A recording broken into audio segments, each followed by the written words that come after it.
नहीं आया। बच्चों ने कह दिया पिताजी कोई बात नहीं है, आपके जाने के बाद हम माँ को संभाल लेंगे। और पत्नी ने कह दिया कि कोई बात नहीं, अगर यदि आप चले जाएंगे तो मैं बच्चों को संभाल लूंगी। लेकिन उस गजेंद्र को कोई बचाने नहीं गया।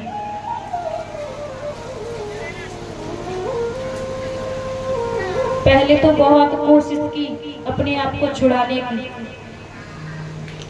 अब जो ग्राह था वो तो जल का जीव था, वो जल में रहता तो उसकी शक्ति और अधिक बढ़ जाती।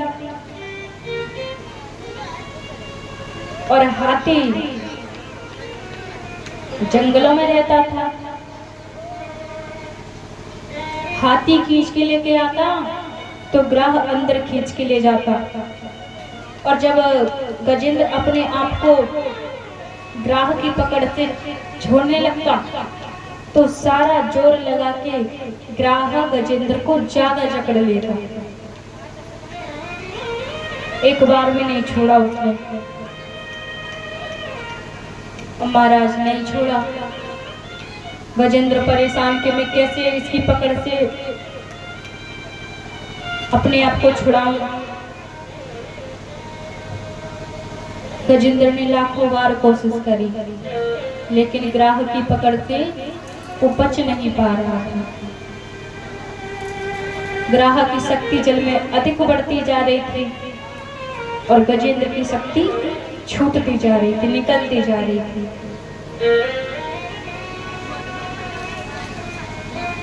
अब महाराज जब गजेंद्र पूरी तरीके से थक गया, जब उसे कोई नहीं दिखाई दिया कि ना मेरे पुत्र आए हैं और ना मेरी पत्नी,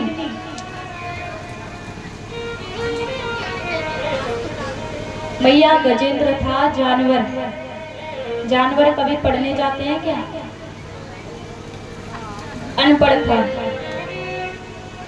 फिर भी भगवान का ज्ञान उसे पता था। अगर कोई पढ़ा लिखा नहीं होता तो उसे अपने आप में कम नहीं समझना चाहिए, क्योंकि अब तो जो पढ़े लिखे होते हैं ना, पढ़े लिखे व्यक्ति से अच्छा अनपढ़ व्यक्ति काम करता है। पढ़ा लिखा व्यक्ति मोबाइल में कैलकुलेटर निकालेगा और जो अनपढ़ व्यक्ति होगा वो तुरंत जोड़ के बता देगा। गजेंद्र अनपढ़ फिर भी भगवान की स्तुति गाई। ओम नमो भगवते तस्मै यत एतत् चिदात्मकं पुरुषयादिबीजाय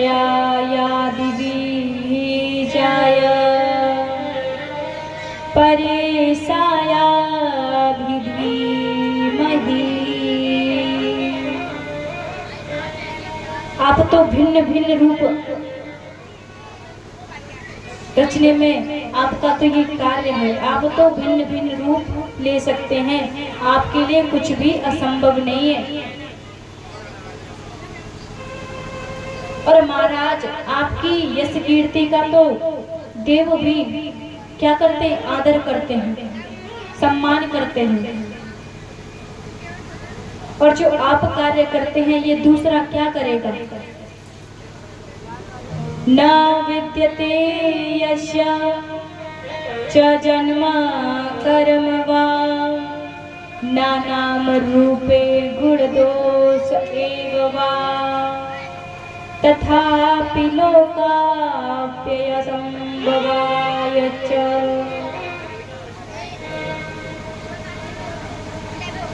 न उनके जन्म कर्म है न नाम रूप है, क्योंकि भगवान अपने भक्त के लिए अनेकों अवतार धारण करते हैं। भगवान के अनेकों नाम हैं, भगवान के अनेकों रूप हैं, और उनमें अगर दोष होगा भी तो हमें भगवान में दोष देखना नहीं है। भगवान असंभव को भी संभव करने का कार्य करते हैं। सृष्टि को रचते हैं, सृष्टि का पालन करते हैं और सृष्टि का लय कर देते हैं। नमो नमस्ते खिल कारणाय निष्कारणाय भूत कारणाय सर्वागमनाय महाळवाय नमो पवर्गाय परायणाय। प्रभु आप तो सबके मूल कारण हैं। आपका कोई कारण या कारण होने पर भी कोई विकार का परिणाम नहीं होता है, क्योंकि आप साक्षात ठाकुर हैं। प्रभु मैंने अपने बच्चों को पुकारा लेकिन बच्चे मेरी एक ना सुने। मैंने अपनी पत्नी को पुकारा लेकिन पत्नी ने मेरी एक ना सुनी। प्रभु आप मेरे एकमात्र स्वामी हैं। मैंने अपना जीवन आपके भरोसे छोड़ दिया है। ग्राह गजेंद्र को जल में खींच रहा था। उस समय भगवान को अर्पण करने के लिए गजेंद्र के पास कुछ नहीं था। पास में कमल के पुष्प लगे थे। अपनी सूंड से कमल का पुष्प लिया और भगवान के चरणों में अर्पण कर दिया। और 28 श्लोकों में भगवान की बड़ी प्यारी स्तुति गाई।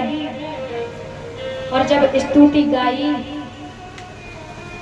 तो भगवान अपने आप को रोक न पाए, छोड़ के लक्ष्मी को और गरुड़ के ऊपर चढ़ आए।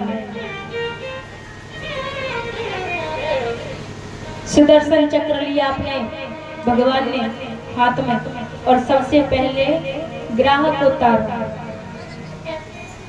ग्राह को तारने के बाद में गजेंद्र को तारा। गजेंद्र को स्वयं भगवान अपने साथ गोलोक ले गए। और जब गोलोक ले गए गजेंद्र ने सबसे पहले ग्राह को देखा तो भगवान ने कहा कि पुत्र दासानुदास भव। मैं दासों के दास को पहले तारता हूँ। तुम मेरे दास हुए, इसने तुम्हारा चरण पकड़ा, ये तुम्हारा दास हुआ, इसीलिए मैंने इसकी मुक्ति पहले की है। गजेंद्र के पास करोड़ों की संपत्ति थी क्या? नहीं थी। पढ़ा लिखा व्यक्ति था क्या? नहीं था। मनुष्य में तो बहुत बुद्धि होती है, जानवर में बुद्धि होती है पर दिखाई नहीं देती। जितनी मनुष्य में क्षमता होती है सोचने समझने की, उतनी जानवर में होती है क्या? वो भी हाथी। फिर भी गजेंद्र ने 28 श्लोकों में भगवान की अच्छी स्तुति गाई। स्तुति गा के भगवान का ध्यान किया और जब भगवान का ध्यान किया तो भगवान स्वयं चले आए। बोलिए भक्तवत्सल भगवान की, राधा रानी सरकार की, व्यास जी महाराज की, सुखदेव जी महाराज की। भगवान की एकमात्र स्तुति के कारण आज गजेंद्र का मोक्ष हुआ। गजेंद्र भगवान को प्राप्त हुआ और गजेंद्र के साथ साथ किसकी प्राप्ति हुई? किसको किसकी प्राप्ति हुई? ग्राह को भगवान के परम धाम की प्राप्ति हुई। और ये होता है एकमात्र संत चरणों में जाने के बाद। जब हम गुरु का ध्यान करते हैं, गुरु के कहे रास्ते पर चलते हैं, तो हमें भगवान की प्राप्ति अवश्य होती है। महाराज एक संत थे, चैतन्य महाप्रभु जी। और चैतन्य महाप्रभु जी कैसे थे? उनकी बाजू थी घोंटों से नीचे, आजानुलंबित भुज, घोंटों से नीचे बाजू उनकी। भगवान का सदा भजन करते थे और ऐसा भजन करते थे मानो उन्हें भजन के अलावा भोजन भी नहीं चाहिए।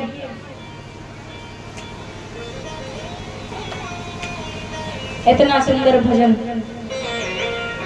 एक बार एक छाछ बेचने वाला व्यक्ति मटके में छाछ ले आया, बहुत सारी।